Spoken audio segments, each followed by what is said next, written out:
If you think you know how power works behind bars, think again. What you're about to hear will make you question everything you thought you knew about survival, loyalty, and control. So smash that subscribe button, hit the bell, and drop a comment if you dare, because this story doesn't just knock on your door, it kicks it down. The letter arrived on a Tuesday morning, slipped under the warden's door at Blackridge Correctional Facility in upstate New York. No signature, no return address. Just 5 words scrawled in shaky handwriting. They're building an army inside. This is bigger than Warden Marcus Hale had seen his share of threats, conspiracy theories, and desperate pleas from inmates looking for early release. But this one felt different.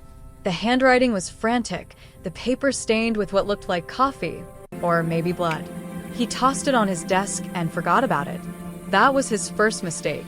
3 days later, an inmate named Darren Cole was found dead in the prison laundry room. His body was wedged behind an industrial dryer, his face beaten beyond recognition. The official report called it a gang dispute. Routine violence.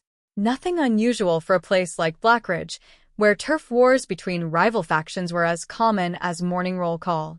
But Detective Lisa Ortega, assigned to investigate suspicious deaths within the state prison system, saw something the warden didn't. Darren Cole wasn't just another inmate caught in the crossfire. He was a nobody, a low-level drug offender with 18 months left on his sentence. He kept his head down, avoided trouble, and had no known gang affiliations. So, why would someone want him dead? And why did the beating look so deliberate, so personal, as if someone wanted to send a message? Ortega arrived at Blackridge on a cold February morning, the kind of cold that seeps into your bones and makes you want to turn around and go home. The prison loomed ahead like a monument to despair, its concrete walls stained with decades of rain and regret. Inside, the air smelled like sweat, disinfectant, and something else she couldn't quite name. Fear, maybe, or resignation. She interviewed Darren's cellmate first, a wiry man named Travis who couldn't stop twitching. He claimed he didn't see anything, didn't hear anything, didn't know anything. Classic prison code. See no evil, speak no evil, or you're next. But Ortega noticed the way his eyes darted toward the corner of the cell, toward a small crack in the wall where something had been stuffed inside. She waited until the guard stepped out, then pulled it free.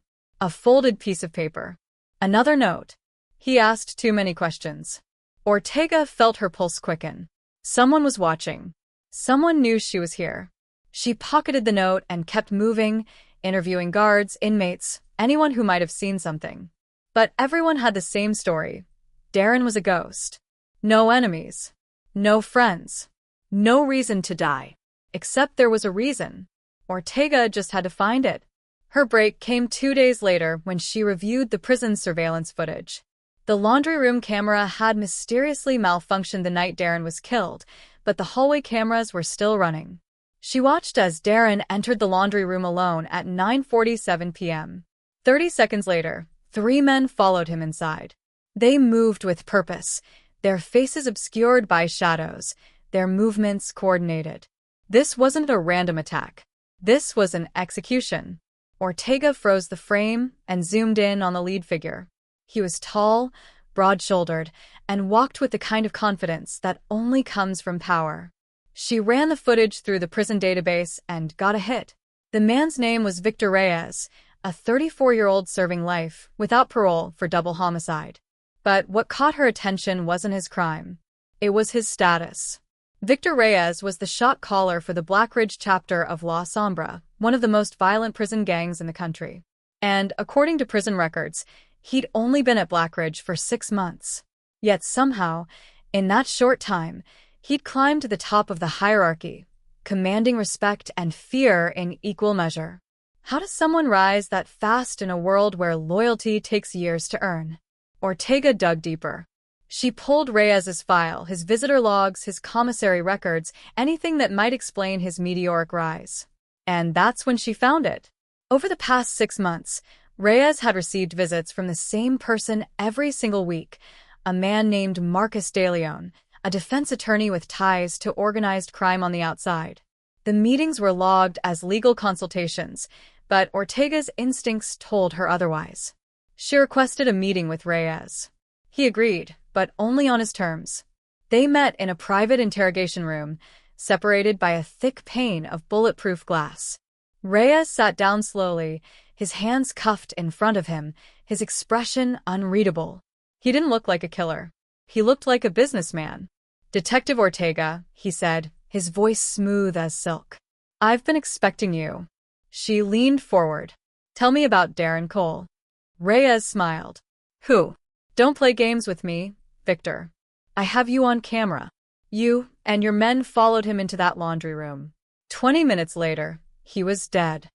Reyes tilted his head, studying her like a predator studies prey. "You think you understand how things work in here, detective? You think you can waltz in with your badge and your questions and make sense of it all?" He leaned closer, his eyes locked on hers. "You have no idea what you've walked into." Ortega felt a chill run down her spine. "Then help me understand." Reyes laughed, a low, menacing sound. "Darren Cole made a mistake. He forgot the first rule of survival in here: never ask questions about things that don't concern you." "What was he asking about?" Reyes's smile faded. For the first time, she saw something flicker in his eyes. Not fear, but caution. "That's the wrong question, detective. The question you should be asking is, who is he asking for?" Before she could respond, Reyes stood up and knocked on the glass. A guard appeared and led him away, leaving Ortega alone in the cold, sterile room. She sat there for a long moment, replaying his words in her mind. Who was he asking for? She returned to her makeshift office in the prison and pulled up Darren's phone logs. He'd made 17 calls in the week before his death, all to the same number. A burner phone registered to a fake name. Ortega traced the number to a location in Brooklyn, a warehouse district known for gang activity. She made a note to follow up, but something told her she was already too late. That night, she couldn't sleep.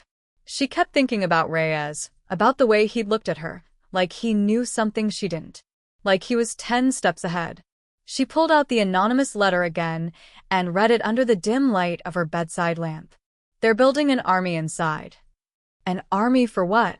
And who is pulling the strings? The answer came the next morning when she received a call from the warden. Another body had been found. This time it was a guard. His name was Officer James Hulley, a 20-year veteran with a spotless record. He'd been discovered in his car in the prison parking lot, a single gunshot wound to the back of the head. Execution style. Ortega's blood ran cold. This wasn't just about gang violence anymore. This was bigger. This was war. But when they searched Hulley's locker and found a manila envelope stuffed with $10,000 in cash, along with a handwritten list of inmate names, Darren Cole's name was circled in red. Everything changed. The envelope sat on Ortega's desk like a loaded gun. $10,000 in crisp $100 bills, rubber-banded and stacked with precision. The kind of money that didn't come from a corrections officer's salary. The kind of money that came with strings attached, strings that usually ended with someone dead. She studied the list of names found with the cash. 12 inmates, all housed in different cell blocks at Blackridge. No apparent connection between them. Different gangs, different crimes, different sentences. But Darren Cole's name was circled in red, and beside it, a single word written in Officer Hulley's handwriting. Recruited. Recruited for what? Ortega spread the files across her desk, searching for patterns. There had to be something linking these men together, something she was missing. She started with their backgrounds. Most were serving long sentences, 10 years or more. Most had skills, mechanics, electricians, former military. And then she saw it. Every single one of them had received a visitor from Marcus De Leon, the same attorney who'd been meeting with Victor Reyes. Her phone buzzed. Unknown number. She almost didn't answer, but something made her pick up. Detective Ortega. The voice on the other end was distorted, run through some kind of voice modulator. "You're asking the wrong questions." Her heart hammered. "Who is this?" "Someone who wants to stay alive. Darren Cole found out what they're planning. That's why he's dead. Hulley was helping them recruit. That's why he's dead. And if you keep digging, you'll be next." "What are they planning?" Silence. "Then, they're not building a gang, detective. They're building a network. Guards, inmates, lawyers, people on the outside. It's bigger than Blackridge. It's bigger than you can imagine. Why are you telling me this? Because they killed my brother, and I want them to burn. The line went dead. Ortega sat frozen, her mind racing. A network. Not just a prison gang, but an organized criminal enterprise operating from inside the walls, using inmates as soldiers and corrupting guards as facilitators. But for what purpose? Drug trafficking? Money laundering? Something worse? She needed to get closer to Reyes. He was the key, the man at the center of it all. But approaching him directly again would put a target on her back. She needed someone on the inside, someone who could move through the prison unseen. Enter Miguel Santos. Santos was a confidential informant Ortega had worked with before, a former gang member who'd flipped after his son was killed in a drive-by. He was serving 8 years at Blackridge for assault, and he owed her. She arranged a meeting through the prison chaplain, one of the few people she still trusted. They met in the chapel, late afternoon when the light streamed through the stained glass windows in colors of blood and gold. Santos sat in the front pew, his hands clasped like he was praying. Maybe he was. "You're asking me to commit suicide," he said when she told him what she needed. "I'm asking you to help me stop whatever's happening here before more people die." Santos shook his head. "You don't understand how it works, Detective. Reyes, he's not just another shot caller. Word is he's connected to something big on the outside. People are scared of him. Real scared. Guards won't even look him in the eye. That's exactly why I need your help. Find out what he's planning, who he's working with, what the endgame is." Santos was quiet for a long moment. Then he looked up at her, his eyes haunted. "My son was 7 years old when they killed him. 7. I made a promise at his funeral that I'd never be part of that world again." He paused. "But if what you're saying is true, if they're using this place to hurt people on the outside, then I can't just sit here and do nothing." Ortega felt a wave of relief, mixed with guilt. She was asking this man to risk his life. "Thank you, Miguel. Don't thank me yet. I might not live long enough to tell you what I find." Over the next 5 days, Santos worked his way closer to Reyes's inner circle. He started by doing favors, small things that got him noticed. He fixed a broken radio for one of Reyes's lieutenants. He passed messages between cell blocks. He kept his mouth shut and his eyes open. Slowly, carefully, he earned their trust. On the 6th day, he was approached by one of Reyes's men, a massive inmate named Hector who spoke in grunts and communicated mostly through intimidation. Hector told Santos that Reyes wanted to see him. Santos's blood ran cold, but he kept his face neutral and followed. They met in the prison workshop, a cavernous space filled with machinery and tools. Reyes was standing near a lathe, watching it spin, hypnotized by the motion. He didn't look up when Santos entered. "You've been asking questions," Reyes said. Santos's heart stopped. "I don't know what you mean." "Don't lie to me, Miguel. I know everything that happens in this prison. Every whisper, every deal, every betrayal." Reyes finally looked at him, his eyes cold and calculating. "But I also know you're smart. Smart enough to know that information is currency in here. So, I'm going to give you a choice." "What kind of choice?" Reyes walked closer, his footsteps echoing in the empty workshop. "You can keep working for whoever sent you here, and you'll be dead by tomorrow. Or you can work for me, and you'll walk out of this place a rich man." Santos swallowed hard. "What do you want?" Reyes smiled. "There's a shipment coming in next week. Medical supplies, officially. But hidden inside are things that will change everything. I need someone I can trust on the loading dock. Someone who won't ask questions. Someone who knows how to keep his mouth shut. And if I say no..." Reyes's smile disappeared. "Then you'll end up like Darren Cole. And unlike him, no one will even look for your body." Santos had no choice. He agreed. But as soon as he left the workshop, he found a way to get a message to Ortega through the chaplain. She met him again that night, this time in a storage closet near the infirmary. "He's bringing something in," Santos whispered, his voice shaking. "Something big. Medical supplies," he said, "but it's a cover. It's happening next week." Ortega's mind raced. Did he say what it is? No, but whatever it is, it's not drugs. He said it would change everything. Those were his exact words. Can you find out more? Santos shook his head. I'm already in too deep. If he finds out I'm talking to you, he won't. I promise. Just keep your head down and stay close. I'll handle the rest. But Ortega had no idea how to handle the rest. She couldn't get a warrant based on an informant's vague warning. She couldn't shut down the prison without proof.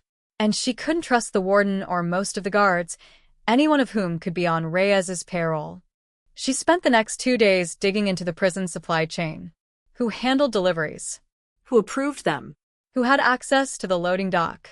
The trail led her to a logistics company called Sentinel Supply, a contractor that serviced prisons across the state. The company was clean on paper, but when she dug deeper, she found the owner, a shell corporation registered in Delaware, buried under layers of legal paperwork. And at the very bottom, hidden in the fine print, was a name she recognized. Marcus De Leon. The attorney wasn't just visiting Reyes. He was funding the operation. Ortega's phone rang. It was the warden, his voice tight with panic. Detective, we have a situation. There's been a riot in cell block C. Multiple injuries. We need all available personnel. She rushed to the prison, but when she arrived, something felt wrong. The riot was contained too quickly, too cleanly. It was a distraction. And while guards were flooding cell block C, the loading dock was almost empty. She ran. When she reached the dock, she saw a delivery truck backed up to the bay, its rear doors open. 2 guards were unloading boxes marked medical supplies, but they were moving with military precision, their eyes scanning for threats. Santos was there too, standing off to the side, his face pale. Ortega approached slowly, her hand on her service weapon. Hold it right there. The guards froze. One of them reached for his radio, but Ortega drew her gun. Don't. She moved toward the truck and looked inside. Dozens of boxes, all identical.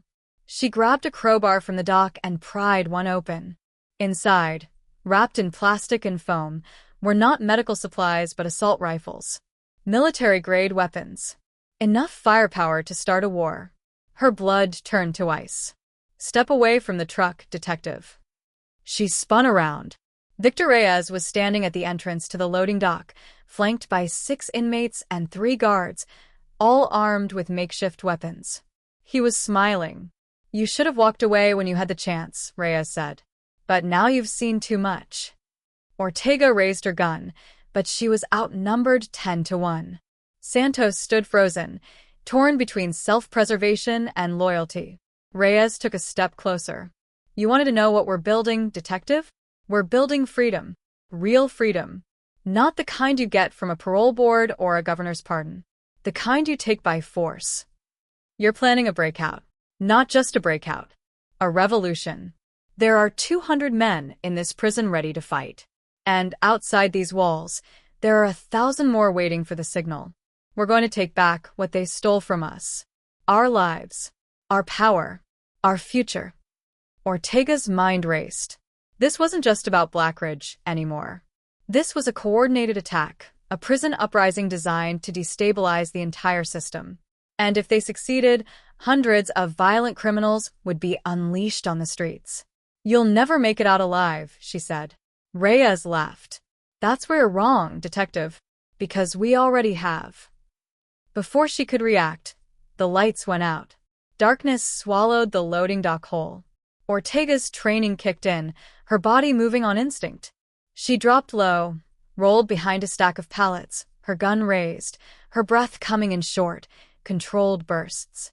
The sound of footsteps echoed around her, heavy boots on concrete, moving with purpose. She counted at least 8, maybe more.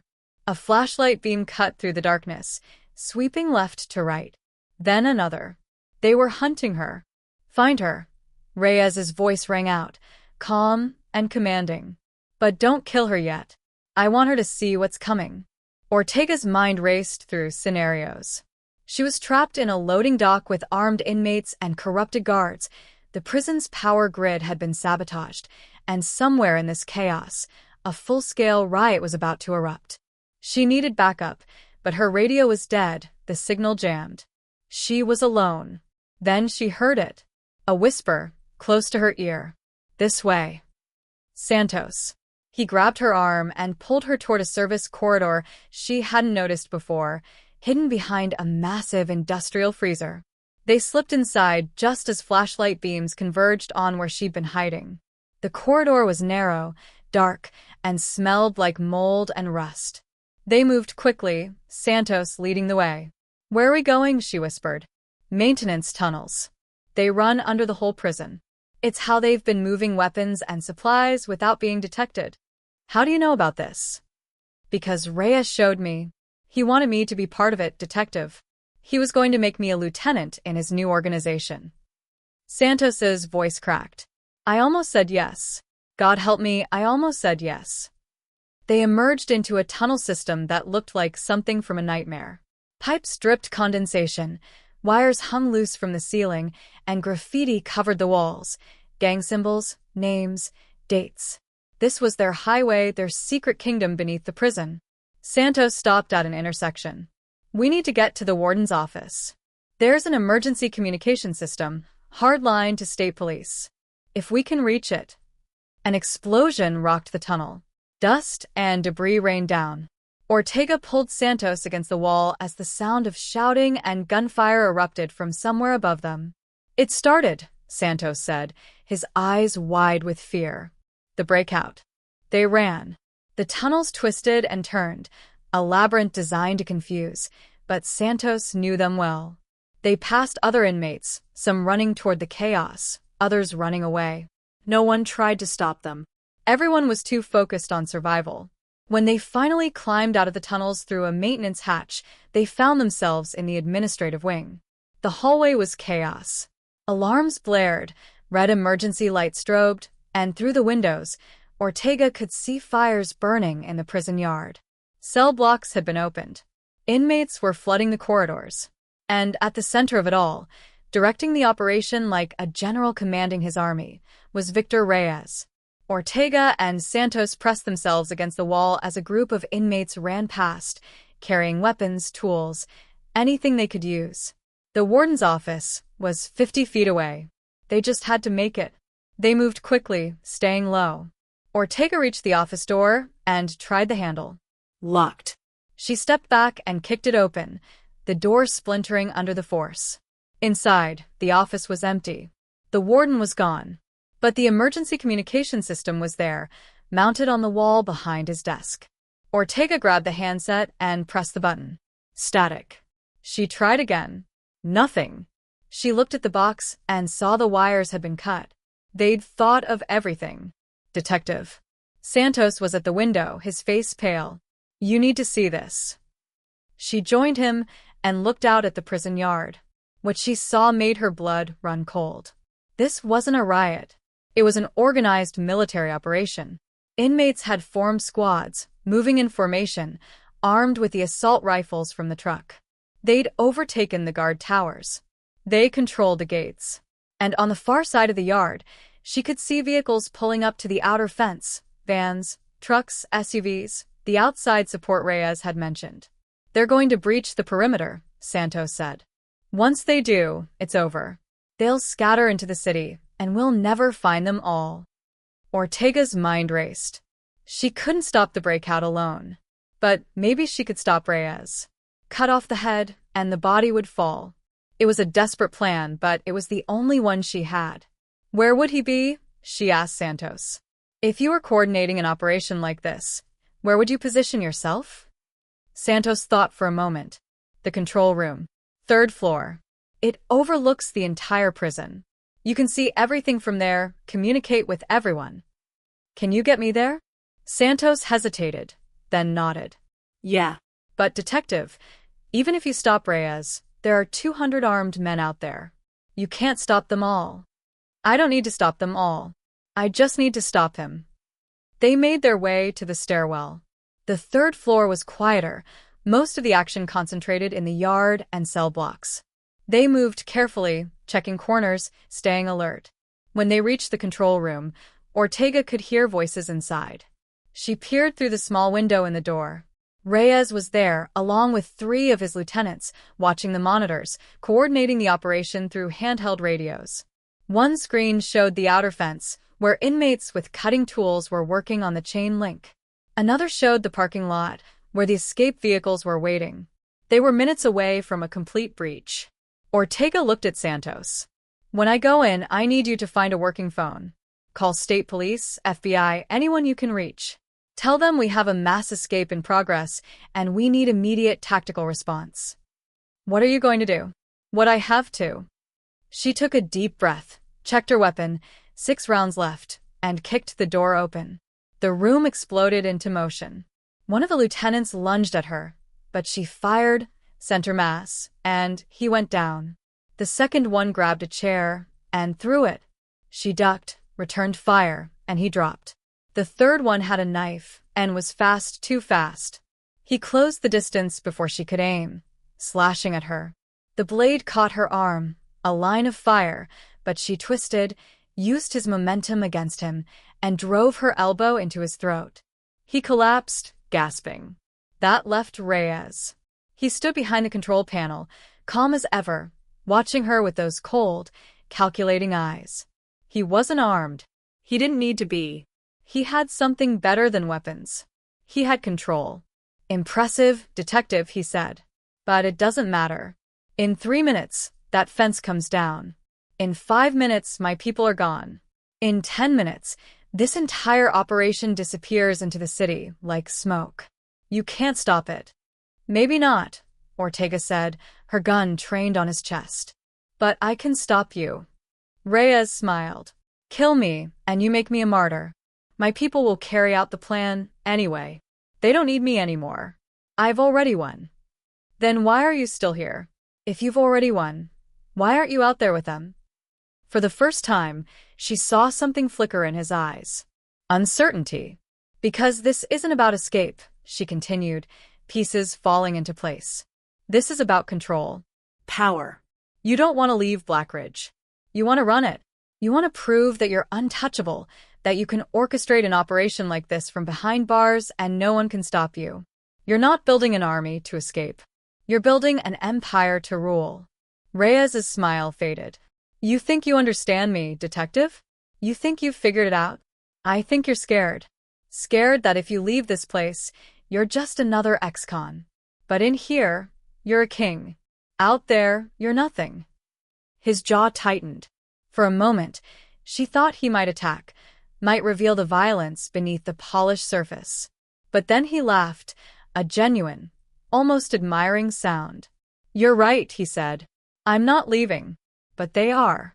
And when they hit the streets, when the news reports start rolling in about the biggest prison break in American history, do you know what happens? Chaos. Fear. The system that put me in here will be exposed as broken, vulnerable. And in that chaos, real change begins." Change? You're releasing murderers, rapists, gang leaders into populated areas. People will die. People die every day, detective. At least this death will mean something. Sirens wailed in the distance. Multiple sirens. Santos had gotten through. But they were still minutes away, and minutes were all Reyes needed. Ortega made a decision. She lowered her gun slightly and moved toward the control panel. Reyes watched her, curious. She looked at the monitors, found the one showing the outer fence, and saw the inmates were almost through. Then she found the master control panel for the prison security systems. "What are you doing?" Reyes asked. "Buying time." She activated the emergency lockdown protocol. Steel doors slammed shut throughout the prison. The inmates at the fence looked up in confusion as armed reinforcements, guards who'd been hiding, waiting for backup, emerged from secure positions. The escape vehicles outside the fence started their engines, but before they could move, police cruisers, SWAT vans, and federal vehicles came screaming into the parking lot, boxing them in. Reyes's expression darkened. "You've just trapped everyone inside, including yourself." "I know, but at least they're contained." He moved fast, faster than she expected. He grabbed a radio from the control panel and spoke into it. "Execute Protocol Black. Now." Ortega's stomach dropped. "What did you just do?" Reyes smiled, But there was no humor in it now. You wanted to contain us, detective? Fine. But if we can't leave, neither can you.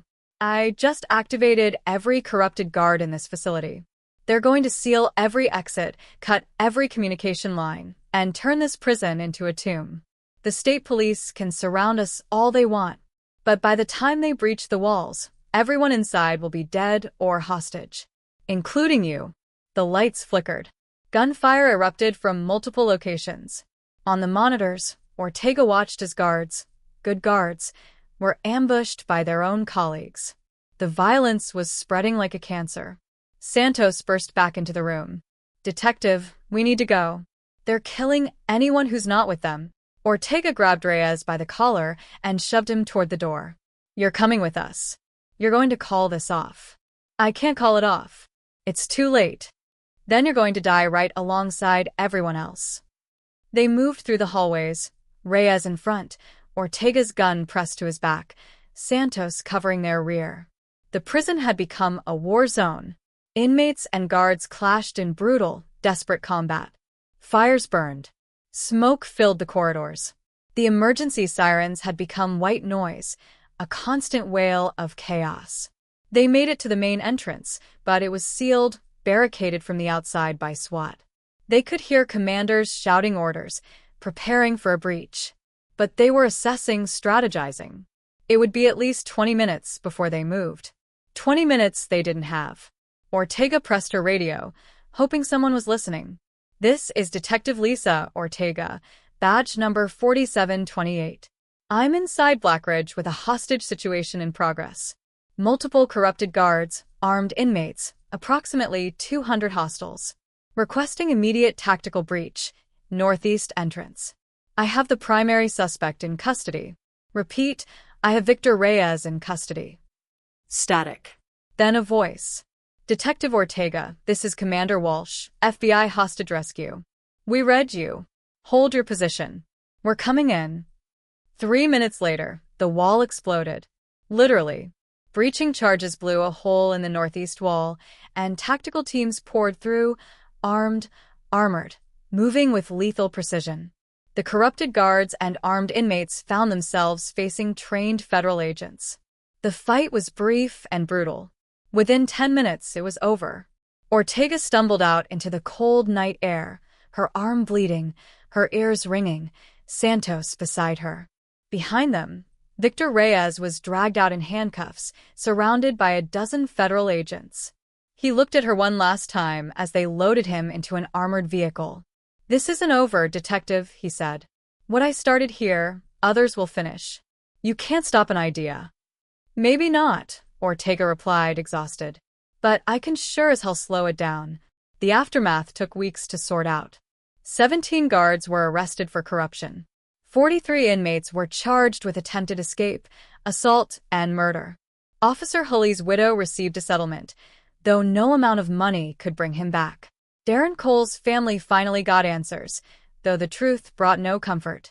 And Marcus DeLeon, the attorney who'd orchestrated it all? He disappeared.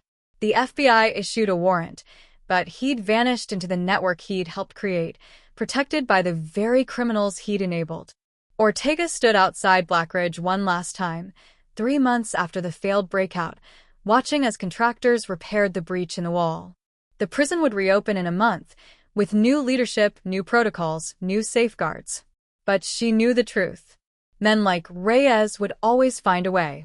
Prison walls couldn't contain ambition. Steel bars couldn't stop ideas. As she turned to leave, her phone buzzed. Unknown number. She answered. Detective Ortega. The voice was distorted, the same voice from before. The anonymous caller who'd warned her. You did well, but you only stopped one cell. There are others. In other prisons. Other cities. The network is bigger than you know. Who are you? Someone who wants justice. And someone who knows this fight is just beginning. The line went dead. Ortega looked back at the prison, its walls dark against the winter sky, and felt a chill that had nothing to do with the cold. Somewhere inside, in a maximum security cell, Victor Reyes sat alone, planning, thinking, waiting. Because that's what leaders do. They adapt. They evolve. They survive. And the most terrifying part? He'd told the truth. This wasn't over. It was only the beginning. Because in 2025, the rules had changed. The lines between inside and outside, between prisoner and free, had blurred. And somewhere in America's sprawling prison system, another inmate was watching, learning, rising through the ranks. Another leader was being born. The question wasn't if it would happen again. The question was when, and whether anyone would see it coming.